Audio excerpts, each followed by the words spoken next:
A igreja é um projeto de Deus na terra. Você é um projeto de Deus na terra. E é um projeto que deu certo. O apóstolo Tiago, no capítulo 1, ele diz que nós somos obra de Deus, projeto de Deus, somos o melhor da criação. Então você, como o melhor da criação, você como aquele que Deus criou para ser algo extraordinário. O apóstolo Paulo, escrevendo aos Efésios, também no capítulo 1, diz que Deus nos escolheu em Cristo antes da fundação do mundo, para sermos santos e irrepreensíveis numa geração corrompida e perversa. Então, que privilégio que nós temos, sim ou não? Que no meio da podridão você ser o lado positivo. Agora, isso também é uma escolha, né? Porque você pode fazer parte do lado podre ou do lado bom, amém? Você pode fazer parte do problema ou da solução. Você pode fazer parte dos que causam problema ou dos que, vamos falar bem alto todo mundo, dos que, então diga assim, eu não sou dos que causam problema, fala. Eu sou dos que resolvem os problemas. Então é simples assim, né? Tudo é uma questão de decisão. Então nunca defina a sua vida, nunca defina a sua trajetória de vida pelas escolhas erradas dos outros. As pessoas dizem assim, se me xingar, eu também vou xingar. Se bater na minha face direita, eu ofereço a outra. Não é assim? Não, eu não vou me rebaixar, eu vou agir no mesmo nível que as pessoas me provocam. Pois é, Dalai Lama disse, responder ofensa com ofensa é como lavar a alma com lama. E é verdade, né? Você não faz nenhuma diferença. Então, onde está o fator diferencial? Está nas suas ações, sim ou não? Você não pode ter como padrão medidor, como padrão avaliador, igualador, as atitudes dos outros. Você não pode ter como grau comparativo o comportamento dos outros para você medir o seu, para você agir o seu. Amém? Então, é aquilo que eu estou falando. Você pode fazer diferença ou não. É o que Paulo falou. Você pode ser santo numa geração impura ou não. Você pode ser irrepreensível. Deus te escolheu para ser santo e irrepreensível. Entende? O que é ser irrepreensível? É ser uma pessoa que tem uma conduta que ninguém chega e pode dizer assim, fulano entende? Que arrume um argumento para negacionista para tentar manchar a sua imagem, a sua reputação. Você vive bem como cidadão, como ser comum. Você, como marido, é uma pessoa correta, como esposa é uma pessoa correta, como pai é correto, como filho é correto. Na vida você se torna uma pessoa correta, nos seus acordos, nos seus negócios. A vida é boa para você. Então ninguém pode pegar você num grau comparativo e dizer, fulano é mau, fulano é ruim. Não. As escolhas que fazemos, ela é muito importante para os nossos resultados e para a avaliação dos outros. Então, seu comportamento, ele pode ser avaliado pelas pessoas. E quando Deus te chamou para ser santo e irrepreensível. O que é ser santo? Santo é usar uma auréola sobre a cabeça? É ser canonizado? Não, não é isso. Porque a palavra santo, originalmente quer dizer algo que não se contamina, que não se torna impuro, entende? Que não se mescla, que é autêntico, que é verdadeiro, essencialmente, entende? Que ninguém alterou, que ninguém mudou. Você é o que é desde a sua origem. Não muda você. Porque tem gente que muda de ambiente, já percebeu? Né? Cada ambiente que ela está, ela se comporta de um jeito, né? Se ela está entre o ímpio, ela se comporta como um ímpio. Se ela está entre o santo, ela bota a capa do santo. E não é. Ser santo é ser íntegro, é ser autêntico, é ser verdadeiro em uma geração onde todo mundo decide se corromper. Você entendeu? Amém ou não? Eu quero começar lendo esse texto aí. Efésios capítulo 1. Todo o capítulo 1, ele é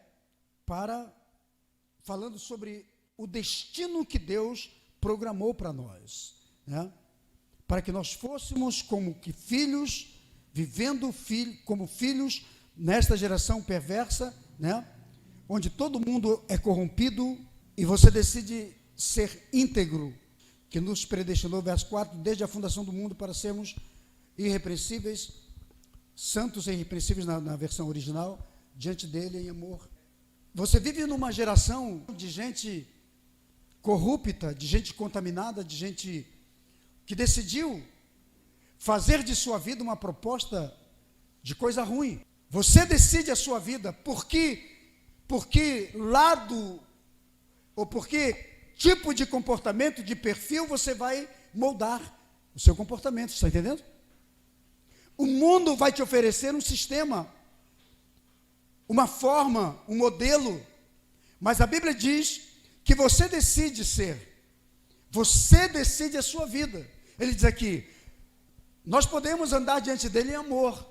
Você decide ser uma geração que odeia ou que ama, você entende? Porque amar também é uma decisão. Você decide. A proposta de Deus para os discípulos é que nós entendamos quem somos em Deus. O verso 5 ele diz, ele nos predestinou. O que é predestinar? A palavra predestinar é destinar previamente para um propósito, está entendendo?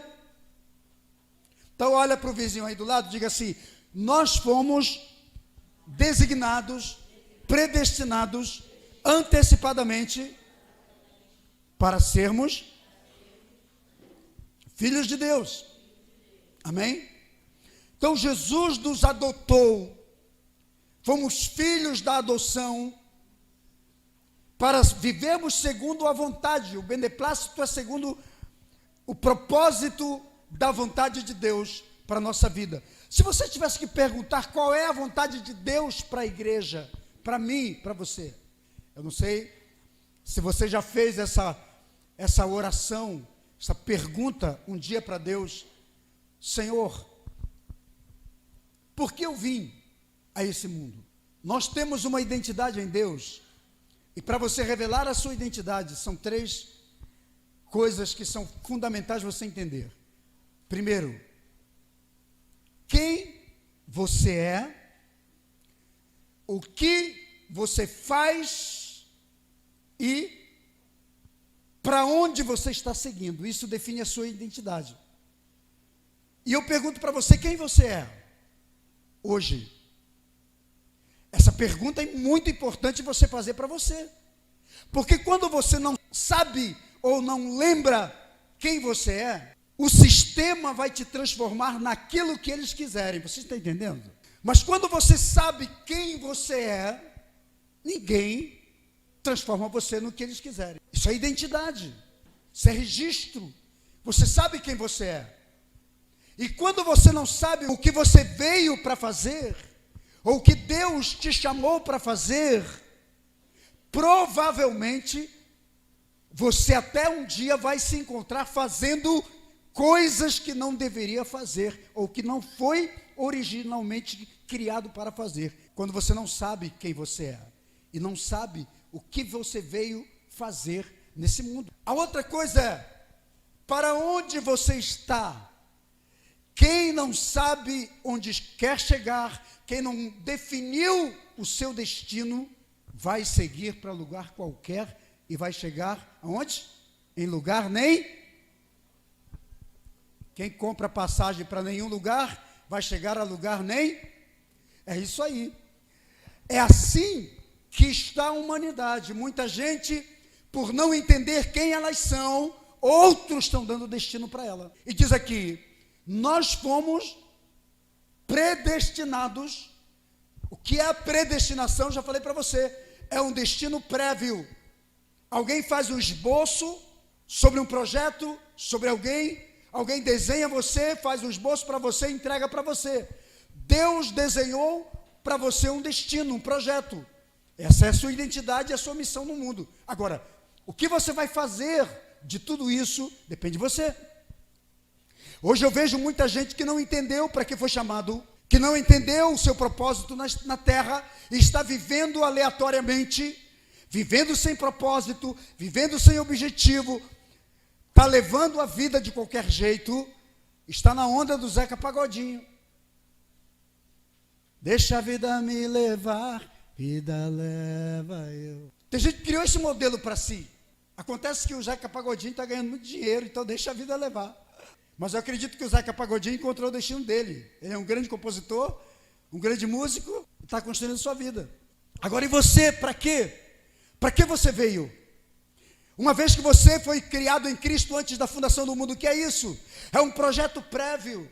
Deus planejou sua vida e planejou você, encaixar você num projeto dele para uma geração, para um tempo, para um povo. Deus te deu uma família para você funcionar nela, para você viver nela. Deus te deu uma geração, ela pode ser corrompida, ela pode ser perversa, mas não significa que você tem que pegar a sua vida e padronizar pelo sistema. Você pode ser o fator diferencial. É isso que importa. É como eu falei para você, deixa todo mundo ser podre. Quem quer ser podre, que seja. Eu gosto muito daquele texto de Apocalipse, quando o Senhor define, diz, olha, quem é que está acima do muro aí? Então, para o pessoal que está em cima do muro, presta atenção, é melhor você definir a vida. Quem é santo, que se santifique mais. Quem é impuro, que seja mesmo, que entre fundo e vá no limite máximo. É mais ou menos o que ele está dizendo. Você é impuro, decidiu ser impuro. Então, amigo, enfia a cabeça e vai fundo. Faz tudo o que a vida te puder dar, enquanto alguém te der a oportunidade para fazer. Porque chegará um tempo que você vai ter que decidir sua vida. Por isso que é muito importante a gente descobrir para que viemos ao mundo. Conhecer a nossa identidade. Porque quando nós conhecemos, nós não permitimos que os outros definam quem somos, quem seremos. É o que ele está falando em Efésios 1. Vamos descobrir quem somos em Cristo, para que existimos, para que viemos, porque quando você se olhar à luz da palavra, você não é confuso, sim ou não? Quando você se olhar à luz de Cristo, você não se torna um confuso na vida. Você é definido, você sabe quem você é, e ninguém te dá um título, ninguém te dá um rótulo. Quando você esquece, ou quando você não sabe quem você é em Deus, em Cristo, ou para que você veio, você vai permitir que o sistema defina quem você será. Eles vão transformar você no que eles quiserem. Sabe o que acontece com uma geração que não pensa? Alguém vai pensar por ela. Quando você é preguiçoso para pensar sobre verdades, alguém vai pensar por você e vai colocar as verdades deles em você. Mas quando você sabe quem você é, você não permite que a verdade dos outros se torne a sua realidade. A Bíblia diz aqui, para louvor da sua glória, verso 6, para louvor da sua glória, para louvor da graça de Deus, pela qual nos fez agradáveis a si, no amado. Eu não sei se você já chegou a ler profundamente um texto como esse, que diz que é para louvor da graça, pela qual nos fez agradáveis a si, no amado. Quando você pensa nisso, você vai entender que a sua vida tem muito mais do que um propósito. Deus olha para você e vê que a sua vida é para a glória de Deus. Deus olha para você através da graça dele, apesar dos seus erros, dos seus pecados, mas ele diz, essa pessoa vai me glorificar numa geração perversa. A igreja vai me glorificar numa geração perversa. A nossa geração é perversa, está condenada, todo mundo está dizendo o pior dela. Sim, mas você é o melhor dessa geração. Então não permita que você esteja no lado podre da geração. Aceite o seu destino profético. Aceite que você foi chamado para ser irrepreensível. Aceite que você foi escolhido desde a fundação do mundo. Aceite que há uma predestinação para você, ou seja, um projeto, um propósito predestinado, destinado antes de você existir, mas que já está programado. Aí você diz assim, como é que eu vou encontrar esse projeto? Simples, alinhando com a vontade e o propósito de quem? E você vai encontrar isso aonde? No manual. Qual é o manual dele? Vamos responder aí. Qual é o manual dele para a igreja? É a sua palavra. É ela o manual? Então, se você não lê o manual, você não sabe para que você funciona, sim ou não? Eu tenho aqui esse smartphone, já está precisando ser trocado, já está todo arrebentado aqui. De vez em quando ele se rebela, não quer mais funcionar. Mas, na verdade, eu nunca descobri tudo do que ele é capaz de fazer. Eu só uso para WhatsApp, para as redes sociais, para escrever texto, para algumas outras coisas aqui. Mas ele tem múltiplas funções. Agora, o cara que criou, o engenheiro que criou, sabe para que é cada função. E como eu não fui instruído, nem li o manual, só fiz ligar e desligar, e pegar o principal que eu quero, que me beneficia, eu não sei o que as outras funções têm, que são inúmeras, são múltiplas. Eu entendo que assim é o ser humano.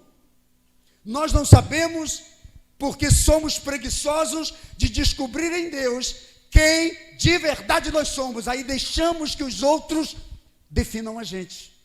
E Paulo está dizendo, gente, ei, Efésios, vamos descobrir quem nós somos em Deus. E quando a gente descobre quem somos, nós funcionamos melhor, amém ou não? Ele diz, verso 7, em quem temos a redenção, pelo seu sangue, a remissão das nossas ofensas, segundo a riqueza da sua graça. Deixa eu falar uma coisa para você aqui. O que é a palavra redenção? Palavra redenção significa pagamento de dívida. Diga comigo, redenção, pagamento de dívida. Mas não é qualquer dívida, presta atenção. É aquela dívida que você não pode pagar. Já teve uma dívida que você não pode pagar? Que você diz assim, eu vou morrer e não pago a dívida toda. Então a palavra redenção significa exatamente perdão de uma dívida impagável. Aí diz aqui, mas é pelo seu sangue nós fomos remidos, porque a nossa dívida era de ofensa. Verso 7 está aqui. Você tinha uma dívida de ofensa a Deus. E quem ofende a Deus é uma dívida grandiosíssima. É uma dívida, a ofensa a Deus, ao caráter de Deus, é uma ofensa muito difícil de se redimir, porque é algo muito profundo, muito agressivo. Entende? Então nós tínhamos dívidas de ofensa, porque Deus nos chamou para sermos santos, mas nós decidimos ser impuros. E cada vez que a gente fez coisas erradas na vida, nós ofendíamos o caráter de Deus, e Deus disse, vocês têm uma ofensa muito grande, vocês têm uma dívida, mas eu decido perdoar suas dívidas, e eu vou redimi-los, porque a palavra redenção significa perdão.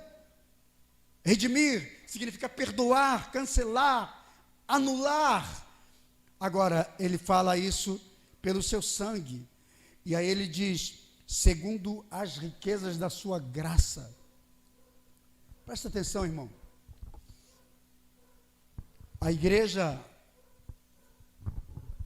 só pode ser igreja funcional quando ela entende que não existe julgo sobre ela. A graça nos libertou, nos transformou, nos mudou. A manifestação da graça é aquilo que ser humano nenhum pode fazer, que é o que paga a nossa conta, o que paga a nossa dívida eterna espiritual, é através da graça. A graça é como se fosse um inciso na lei de Deus, um adendo que te dá a possibilidade de ser livre de qualquer julgo, de qualquer condenação. Mas é preciso entender isso. E ele diz, eu passo para o verso 9, diz, descobrindo-nos o mistério da sua vontade, segundo o seu beneplácito, que propusera em si mesmo. Deus, na verdade, decidiu fazer com a igreja, o que Paulo está tentando dizer aqui para os Efésios o que Deus decidiu fazer. Deus pegou o mistério da sua vontade eterna, do seu beneplácito, que era mandar Cristo para a redenção do ser humano, para devolver o homem para si próprio, e ele diz, ele traz essa revelação, porque já era a vontade dele, e ele propôs isso em si mesmo, para que nós como igreja, como povo, como família eterna de Deus, pudéssemos viver livres, e pudéssemos funcionar em Deus. Aí ele fala aqui, no verso 10, de voltar a congregar em Cristo todas as coisas na dispensação da plenitude dos tempos, tanto as que estão nos céus, como as que estão na terra. Presta atenção aqui, eu estou falando por pedaços, para que você entenda um plano eterno, que não dá para falar tudo aqui numa mensagem dessa, mas eu quero trazer para você o teu entendimento. Deus sabia que o mundo estava fora de prumo, fora de ordem, fora de cronologia, fora de propósito, desordenado, caótico. O mundo estava um caos. O que Deus faz? Deus então manda Jesus para que haja em Cristo Jesus essa congregação de novo. Congregar é retornar, é trazer a unir o que estava afastado, despedaçado, de qualquer jeito. Então Deus volta a reunir em Cristo. Aí ele diz aqui, na plenitude dos tempos, tanto as coisas que estão no céu como as que estão na terra. Cristo é o ponto máximo de convergência de toda a visão de Deus para o homem e para o mundo. Em Cristo tudo será restaurado, inclusive as coisas celestiais que foram desordenadas. Quer colocar a sua vida em ordem, a sua família em ordem, o ponto central de convergência é Cristo. Jesus é o ponto máximo de convergência. Quer dar um destino correto para a sua família, encontrar o plano de Deus para a sua família, Cristo é o ponto de convergência. Tem gente que está dizendo assim, o mundo está perdido, o mundo acabou, até o céu, até as atmosferas, porque quando ele diz aqui, na plenitude dos tempos, tanto vai convergir em Cristo de novo, tanto as que estão nos céus, como as que estão na terra.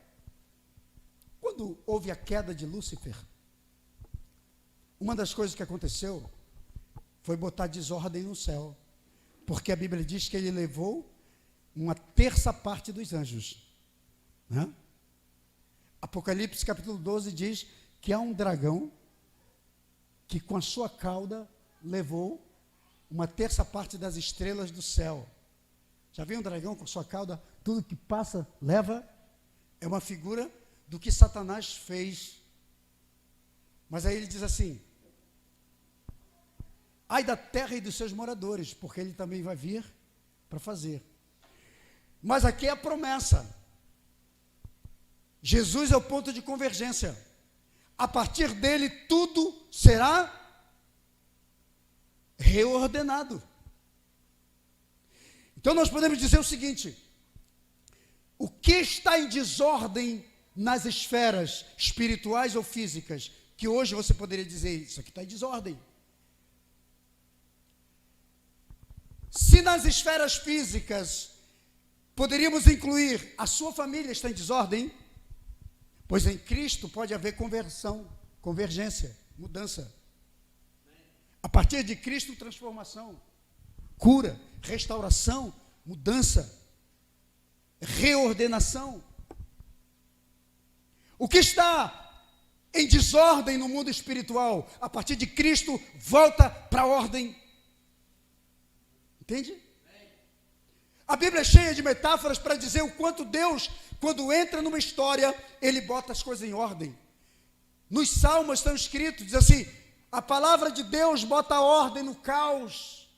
O Senhor envia a sua palavra e muda tudo. O Senhor envia a sua palavra, dá uma palavra aos montes, eles se reordenam. Dá uma palavra, dá uma ordem para a terra, para a atmosfera, ela volta a se reordenar.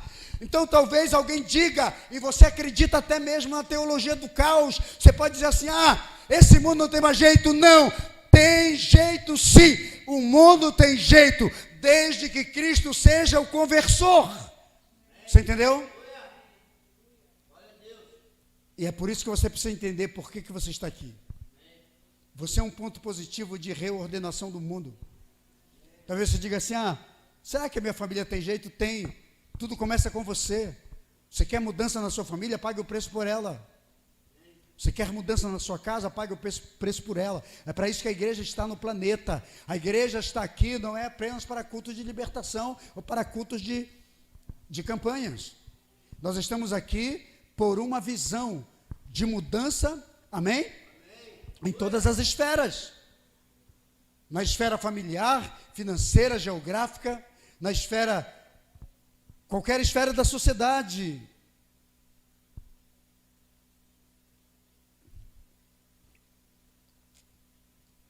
Verso 11. Nele digo, em quem também fomos feitos herança, havendo sido predestinados conforme o propósito daquele que faz todas as coisas, segundo o conselho da sua vontade. Deixa eu começar pelo fim. Deus fez um conselho. Agora não pode haver um conselho sem um concílio. Então podemos dizer aqui que Deus fez um concílio. Eu não sei como foi esse concílio. O que é um concílio? São pessoas que são levantadas, conselheiros que podem levantar-se para dar um conselho, para chegar a um ponto. Então entendo aqui que de repente o Pai reuniu Pai, Filho, Espírito Santo e disse, vamos decidir o que a gente faz. Aí todos decidiram que nele quem em Cristo, nós fôssemos feito herança. Então é como se houvesse um concílio entre o Pai, o Filho e o Espírito Santo, e Deus disse, então vamos decidir, em Cristo, o ser humano vai se tornar herança. E nós vamos predestiná-lo conforme a nossa vontade, o nosso propósito. Então presta atenção aqui, não tem como falharmos de sermos igreja numa geração corrompida, porque houve um conselho e houve uma decisão de quem nós deveríamos ser. Diga para o seu vizinho aí, diga, nós somos herança. Diga, herança é a coisa boa. É o legado que alguém deixa para alguém. Você entendeu? Se eu sou herança, o que é herança? Herança é uma riqueza, sim. Herança é uma coisa maravilhosa. Herança é algo positivo que alguém construiu, edificou, conquistou e ao sair deixa para os seus descendentes. Então você é herança, predestinado pelo conselho que houve entre Deus, o Pai e o Filho e o Espírito Santo. Eu queria pular aqui para... Vamos pegar o 13. Em quem também vós fostes depois que ouvistes a palavra da verdade. Em quem vós estáis depois que ouvistes a palavra da verdade, o evangelho da vossa salvação, e tendo nele também crido, fostes selados com o Espírito Santo da promessa. Presta atenção aqui, igreja. Hoje é o nosso Vision Day, amém? Amém? Nós ouvimos a verdade, você está aqui pela verdade, Você é fruto da verdade, você é fruto do Evangelho, que é Evangelho, boas novas, revelação de Cristo, princípios de Deus. E diz aqui, nisso está incluso a nossa salvação, para que nós fôssemos selados pelo Espírito Santo da promessa. Sabe qual é a vontade de Deus? É que você tenha o entendimento de quem você é. Você foi gerado pelo poder da palavra. Você é parte do evangelho funcional de Deus. E quando você entende isso, Deus coloca um selo sobre você, que é o selo do Espírito da promessa, que fala que a promessa de que você seria resgatado e Cristo viria, que você teria a redenção sobre a sua vida. Então, este selo foi comprovado, é um selo de autenticidade que ninguém pode violar. O Brasil tem um selo de marcas autênticas. Como é que chama? Alguém conhece? O lugar que sela, que autentica. O Brasil tem um órgão, uma instituição chamada Inmetro. O que é o Inmetro? O Inmetro padroniza o que é certo, o que é verdadeiro, o que é legítimo, que pode ser comercializado. Entende? O selo de Deus é o selo da promessa sobre a sua vida. Para dizer que os filhos verdadeiros de Deus são frutos da revelação do Evangelho, da palavra da verdade, e não são piratas. Então você não pode ter uma fé pirata, você não pode ser um crente pirata, você não pode ser uma pessoa falsificada, você tem o selo da verdade sobre você. A sua vida não pode ser uma fraude, a sua vida é uma verdade. A sua família não é uma fraude, ela é uma verdade, a verdade absoluta de Deus. Ninguém pode mudar você. Então você decide ser verdadeiro ou não. Entende? Aí eu volto àquele ponto. Você nasceu do Evangelho? Você sabe quem você é? Você sabe para que você nasceu? Você já se encontrou em Deus como igreja? Então você não permite que ninguém dê para você uma identidade que não é sua. Entende? Você sabe quem você é. Você é selado. Ninguém te altera. Ninguém adultera a sua vida, seu caráter, sua conduta. Você não pode ser adulterado. Entende? Ninguém pode violar você, dos teus valores. Verso 17 e 18. Para que Deus, o Deus de nosso Senhor Jesus Cristo, o Pai da glória, vos dê seu conhecimento, em seu conhecimento, o espírito de sabedoria e de revelação. O que é isso? Quando você tem o espírito de sabedoria e de revelação, quando você sabe quem você é, quando você entende o propósito de Deus para a sua vida, você funciona. A igreja funciona.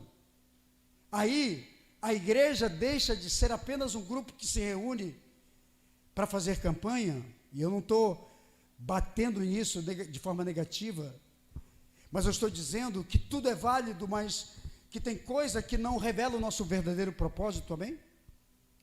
Mas quando você entende, quando você tem espírito de revelação, de conhecimento, você sabe que como igreja, como discípulo, você funciona em uma geração para manifestar o reino de Deus e para se multiplicar, para trazer bênção, para fazer da sua vida uma bênção. Aí você diz, você entende para que você é, para o que você veio, você entende a sua identidade. Eu falei que a identidade revela 3 pontos. Quais são? Quem eu, o que eu faço, o que eu vou fazer, qual é o meu conteúdo, que é a minha missão, entende? e para onde eu vou, que é o meu destino. Você está entendendo? Então, quando você entende isso, você está entendendo a sua visão, a sua missão e os seus valores. Você vive ele na terra e ninguém muda isso. Aí você sabe que você virou pai ou virou mãe de uma família, porque você sabe que a tua família tem um plano, tem um projeto na terra. Aí você vai brigar contra tudo e todos que tentam desviar a sua família para outro propósito. Entendeu? Quando você entende isso, você sabe que você casou, que você construiu um relacionamento a dois, você formou, fortaleceu um relacionamento conjugal, e você sabe que isso tem um propósito. Qual? Sermos mais um casal para tentarmos a vida, e quando não der certo, nós vamos divorciar? Não. Você casou porque você sabe que você está dentro de um plano de Deus, que o teu casamento é de Deus, mas também não isenta o teu casamento dos ataques. Mas quando você entende isso, aí você luta por ele, você guerreia por ele, você briga por ele, porque você está em defesa, entende? Porque você sabe que tem um propósito. Aí, você ganha uma fé, você tem uma fé, você tem um ministério que Deus te deu, mas você entende que tudo que Deus te deu tem um propósito. Aí tem gente que chega lá depois e fala, hoje, estava bem, não sei o quê, mas deu errado. Não, não deu errado não. É que você não aprendeu, você não entendeu que tudo que Deus te deu não foi de graça, não foi à toa. Você não é um acidente de percurso, você faz parte de um plano, de um propósito. E não importa a forma como você veio ao mundo. Eu já falei isso aqui, tem gente que é fruto de estupro. Depois da Segunda Guerra Mundial, a chamada geração Baby Boomers, foi uma explosão de crianças dos anos 60, a geração dos anos 60, a grande maioria, é fruto de estupro. Por isso que tem muito pecado, tem muita miséria na vida dos pais dos anos 60. Porque quando os soldados voltaram da Segunda Guerra Mundial, eles voltaram, mas deixaram filhos, bastardos. Muitos deles frutos de violência, porque eles iam faziam reféns, estupravam mulheres. Isso é história. A história não conta assim, não é aberta nisso, mas é verdade.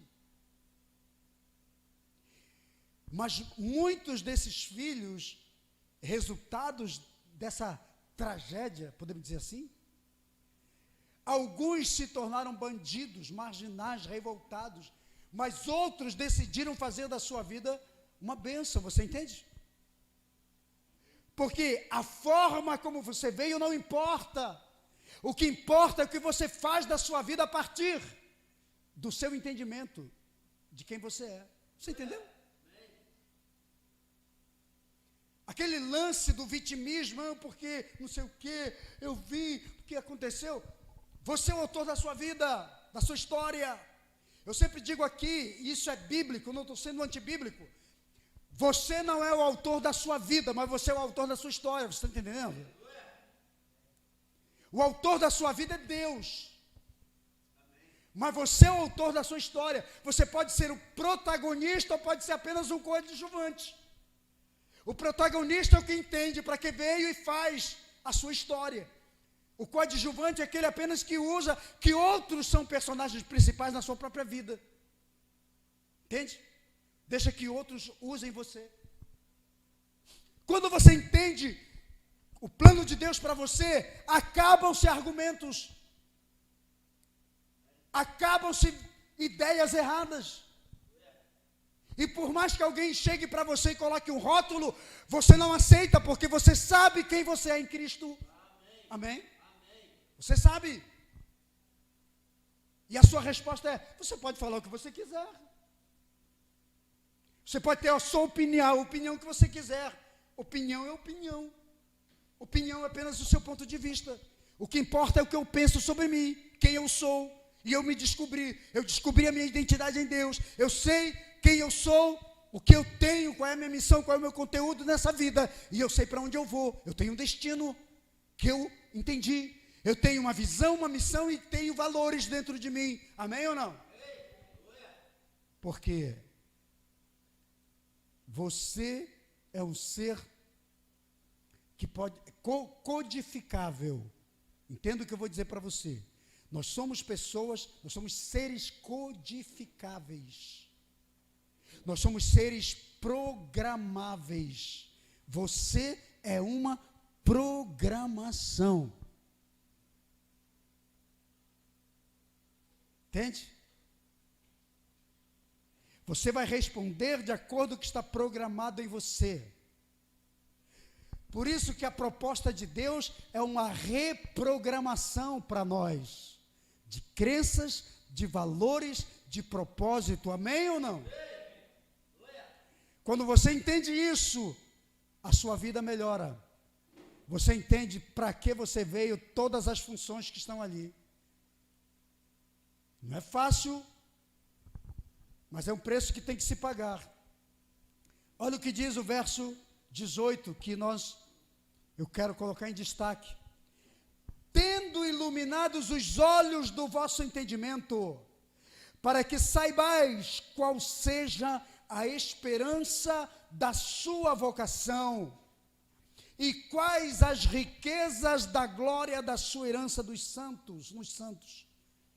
Vamos destrinchar isso aqui, numa linguagem bem inteligível, que você possa entender como igreja, como discípulo, como servo de Deus numa geração de tanta gente despersonalizada. É por isso, querido, que é muito importante a gente distinguir sobre 3 coisas que existem na igreja do Senhor. Repita comigo, diga: a primeira é a multidão, diga. Só que a multidão, ela é despersonalizada. Você olha para a multidão, um monte de rosto, um monte de cabeça, um monte de gente. Entendeu? Ela não tem distinção própria. A multidão está lá. A multidão é curiosa. Já ouviu falar sobre um gatilho espiritual, um gatilho mental chamado contágio social? Prova social. O que é prova social? Já viu aqui? Já viu aquela pegadinha? Você está andando numa praça, daqui a pouco uma pessoa fica olhando para cima. Aí vem outro, vê que ela está olhando, olha para lá. Aí vem outro, olha para cima. Vem outro, daqui a pouco está uma multidão olhando para cima, procurando nada. Hã?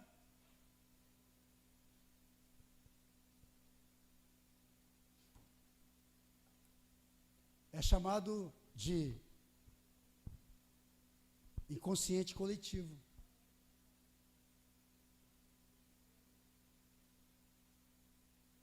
Todo mundo faz, mas sem saber o que está fazendo. Faz porque todo mundo faz. Ah, todo mundo está fazendo? O que está vendo? Isso é a multidão. Agora, tem a multidão e tem as ovelhas. As ovelhas são todos aqueles que fazem parte do aprisco. Mas a ovelha é ovelha. A ovelha tem as suas limitações. A ovelha não vê mais do que 3 metros à sua frente, ela tem miopia. Daqui a pouco a visão está toda embaçada. Ela não vê mais nada. A ovelha baixa a cabeça e anda. Vai para cá, vai para ali. Por isso que a ovelha precisa de um pastor. O pastor é o olho da ovelha, é a visão da ovelha, é a mente da ovelha, é a direção da ovelha. Por isso que é perigoso um pastor que não saiba a sua própria identidade e que não tenha muito o Espírito de Deus na sua vida, porque ele pode desviar uma multidão. Você entendeu? Essas são as ovelhas. Agora, no meio das ovelhas tem os discípulos. O discípulo é levado a pensar. O discípulo tem entendimento. O discípulo é treinado, é disciplinado, é preparado para funcionar na sua função. Para funcionar naquilo que foi chamado para ser. Aí, eu pego esse versículo aqui com Paulo. Verso 18. Tendo iluminados os olhos do vosso entendimento, para que saibais qual seja a esperança da sua vocação e quais as riquezas da glória da sua herança nos santos. Preste atenção aqui. Paulo começa dizendo aqui, para que sejam iluminados os olhos do vosso entendimento. O seu entendimento tem os olhos? Tem olhos? Tem. É a sua visão interna. É o que você enxerga, como você enxerga o plano, o projeto de Deus para a sua vida. E Paulo está dizendo, para que os olhos do vosso entendimento sejam iluminados. Porque quando nós não temos entendimento, é porque os nossos olhos internos, espirituais, os nossos olhos que estão codificados para dentro, para entendermos quem somos, estão em trevas. Se precisa de iluminação, porque está em... Sim ou não? Você só precisa de iluminação onde tem escuridão. Não é assim? Então é possível que os olhos do entendimento de uma geração esteja escura, obscura? Sim, claro. Agora, o entendimento traz luz. O entendimento traz revelação. O entendimento muda a nossa ideia. Entende? E Paulo está dizendo, para que a palavra e tudo o que acontecer, para que os olhos de vocês, os olhos do seu entendimento sejam iluminados, vocês enxerguem o propósito. Aí, eu arrisco a dizer uma coisa, que muitos da nossa geração, que até leem a Bíblia, têm uma Bíblia, vão à igreja, mas não têm entendimento de que são. Não entenderam para que vieram. Não entendem o seu chamado. Porque andam no inconsciente coletivo. Todo mundo pensa daquele jeito, eu também penso. Deus tem um padrão para o seu povo. Amém? Deus tem um padrão para a igreja. E ele diz aqui, para que vocês saibam qual é a esperança da sua vocação. Para que você foi vocacionado? O que é a vocação? É aquilo para que você foi chamado. Agora, a esperança da vocação é que eu use a minha vocação adequadamente, de forma total, potencial, naquilo que eu fui chamado. Você entendeu? Você foi chamado para ser um médico, então seja o melhor médico. Resolva o problema de todo mundo. Cure todo mundo. Amém? Vá fundo, estude, seja alguém que descobre cura para determinadas doenças. Não é para isso que você foi vocacionado? Está entendendo? Eu estava lendo um artigo que diz o seguinte, que os médicos, olha, os médicos dessa geração, essa juventude toda que está estudando, se formando em medicina, sabe o que o artigo fala? Que essa geração de médicos não foi treinada, preparada para descobrir e curar as doenças. Eles foram ensinados, estão sendo ensinados, e isso tem muita manipulação dos laboratórios farmacêuticos. Eles estão sendo ensinados, influenciam as universidades e os treinadores, os professores, para ensiná-los apenas a dar o remédio certo para aquela respectiva doença. Você entendeu a diferença dos médicos que estudavam para curar a doença, para resolver o problema da doença, para uma geração ensinada apenas a preservar, como manter? É a mesma coisa que terapia e psicologia. Eu sempre digo para os psicólogos, tenho muitos amigos, falo, você vai ficar muito tempo fazendo psicologia quando você deveria fazer terapia. A terapia ajuda a curar. A psicologia não ajuda a curar. A psicologia, eu estudei isso, sei o que estou falando. A psicologia ajuda o sujeito a conviver com o seu problema. Entendeu? É diferente. Todo psicólogo vai ensinar você como lidar com as suas crises. Ele é importante? É. Mas esteja certo que se você for para a mão de um psicólogo, ele vai te ensinar a conviver com o seu problema, vai te ajudar. Mas ele não vai resolver o seu problema. Ele vai te ajudar a conviver com ele o tempo todo. E você vai ficar naquela dependência e sempre vai ter que voltar ao psicólogo. E ele vai te ouvir, vai te dar algumas orientações, mas ele está apenas treinando você, trabalhando você para como você vai lidar, como você vai funcionar com aquele respectivo problema. Diferente da terapia, o terapeuta vai te ensinar a resolver, a se libertar, a se livrar desse problema. E o psiquiatra vai te dar o remédio para você conviver com o seu problema, entendeu? Passa o remédio, toma aqui. Aí você toma, durante o remédio está fazendo efeito, você está resolvido. É assim que funciona. Quando você entende para que você veio, quando os olhos do seu entendimento são iluminados, você descobre a sua vocação, você funciona nela, você diz, eu vou ser total naquilo que eu fui chamado para ser. Amém ou não?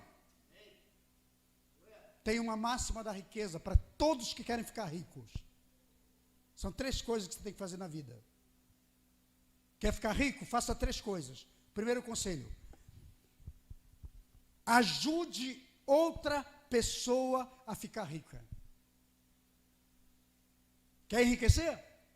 Ajude outros a ficar rico. Significa o seguinte, que você entra numa empresa, num trabalho, alguém colocou para você, ajude o seu patrão a enriquecer.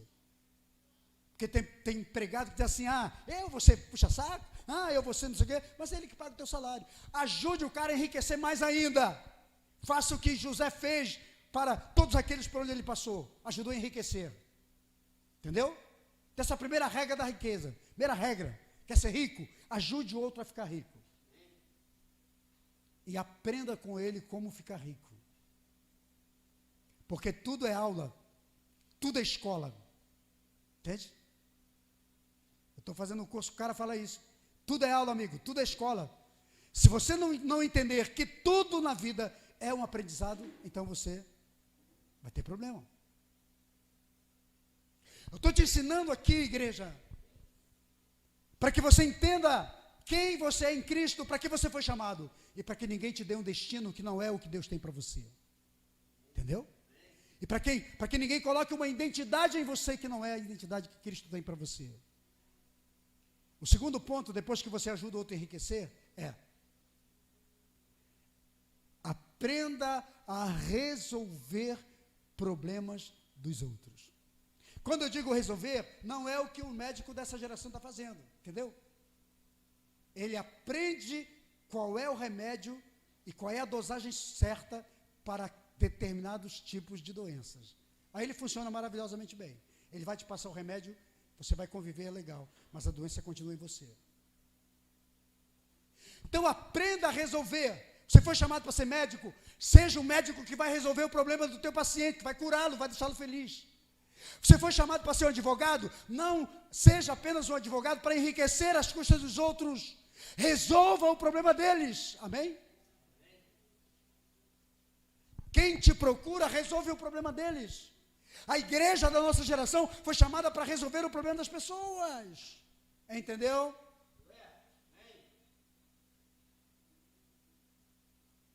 A terceira coisa é: inspire alguém. Seja uma inspiração. Lembra que ele falou? Deus te chamou nessa geração para ser santo e irrepreensível. Inspire alguém. Como? O que é isso? Que é inspiração? Que alguém olhe para você e diga assim: eu quero ser igual. Eu quero fazer assim mesmo. Eu acho legal, eu gosto de usar esse exemplo porque é assim. Dos jogadores de futebol, Ronaldinho inspirou uma geração de jovens. Ronaldinho Gaúcho inspirou. Ronaldo Fenômeno inspirou. Pelé, Garrincha, né? Neymar. Eles inspiraram. O que ele produziu ajudou a inspirar. Será que a nossa fé inspira pessoas? Nosso tipo de crença inspira pessoas? A nossa forma de adorar, eu quero ser igual fulano. Meu comportamento, minhas atitudes inspiram alguém? Presta atenção.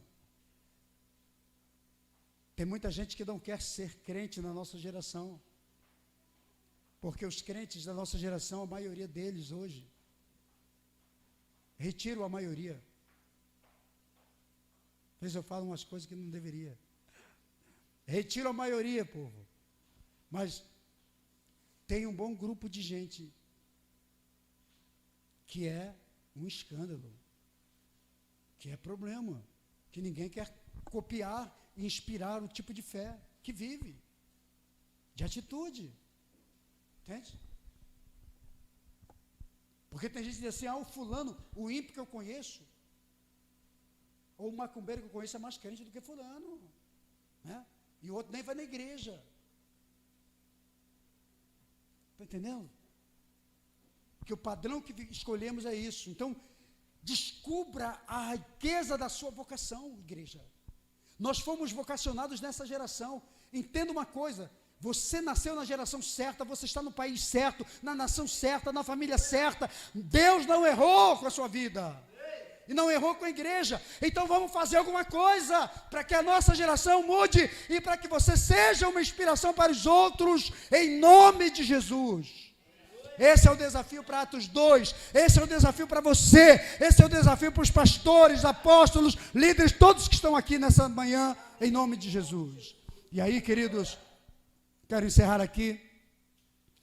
Descubra qual é a riqueza da sua glória, da herança que você tem nos santos. Qual é a tua riqueza? Qual é a riqueza de Deus para nós? Igreja do Senhor. Quantas vidas você tem ganhado? Quantas pessoas você traz? Será que você não é daqueles que já chegou ao nível ao ponto de, não quero nem saber de ninguém mais, quero saber de mim? Querido, nós ainda continuaremos sendo discípulos, ainda continua tendo uma missão, amém ou não? Ainda existe uma grande comissão para a igreja. Onde estão os teus familiares? Onde estão os teus amigos? Onde estão as pessoas que você conhece? Cadê elas? Elas ouvem do Jesus que você serve? Então vamos saber quem nós somos. Não dá para ser um crente numa geração sem que faça outros discípulos. Esse é o nosso grande chamado.